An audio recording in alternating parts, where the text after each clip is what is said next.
ভারত দীর্ঘদিন যাবৎ বাংলাদেশের স্বাধীনতা সার্বভৌমত্ব নিয়ে দেশে এবং বিদেশে চক্রান্ত করছে। আপনারা জানেন 200 বছর আগে, 269 বছর আগে এই দেশে একটি ষড়যন্ত্রের মাধ্যমে বাংলার শেষ নবাব সিরাজউদ্দৌলাকে পরাজয়ের দেখে তাকে নির্মমভাবে হত্যা করে জগৎ শেখ মীর জাফরদের চক্রান্তে, ভারতীয় উর্দুভাষীদের চক্রান্তে এই বাংলাদেশের স্বাধীনতাকে হরণ করা হয়। তারপর 200 বৎসর বাংলাদেশ গোলামীর জিঞ্জির ভাঙার জন্য সংগ্রাম করেছে তিতুমীর, সংগ্রাম করেছে ক্ষুদিরাম, সংগ্রাম করেছে সূর্য সেন, লড়াই করেছে আমাদের বাংলা, বিহার, উড়িষ্যার বিভিন্ন অঞ্চলে সশস্ত্র সংগ্রাম হয়েছে। আমাদের এই বাংলাদেশের মুসলমান, এই বাংলাদেশের বৌদ্ধ খ্রিস্টান যখন এই ইংরেজদের বিরুদ্ধে লড়াই করেছে, যখন এই ব্রিটিশদের বিরুদ্ধে লড়াই করেছে, তখন মারাঠা শিখেরা ধর্মের নামে মুসলমানদের হত্যা করার কৌশল হিসাবে বারবার সাম্প্রদায়িকতাকে সামনে নিয়ে এসেছে।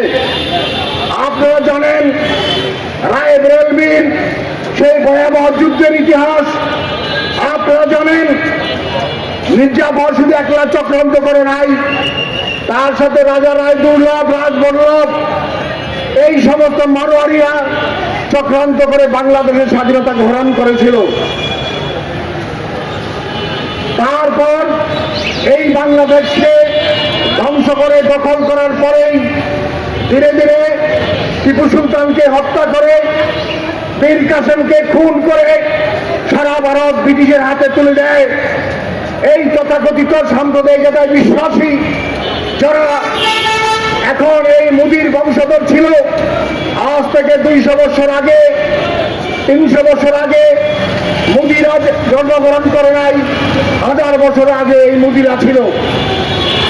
যাদের মাথায় কোনো দেশপ্রেম নেই, যাদের মাথায় বাংলাদেশ নেই, ভারত নেই, ধর্মের নামে তারা পৃথিবীকে ধ্বংস করার চক্রান্ত করছে। সাম্রাজ্যবাদের দালাল যেমন আজকেও বাংলাদেশ নিয়ে খেলছে, 300 বছর আগেও এই পুঁজিপতিরা সাম্রাজ্যবাদের সাথে চক্রান্ত করে বাংলাদেশকে পরাধীন করেছিল।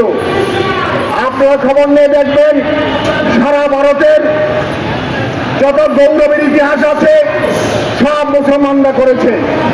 আমি ব্যক্তিগতভাবে হিন্দু বিদ্বেষী মানুষ নই, হিন্দুরাও দেশপ্রেমিক, কিন্তু যারা স্বাধীনতাকে হরণ করতে চায়, ধর্মের নামে বিশ্বাসঘাতকতা করে স্বাধীনতাকে জলাঞ্জলি দিতে চায়, তাদের এই প্রতিনিধি এখন এই পৃথিবী।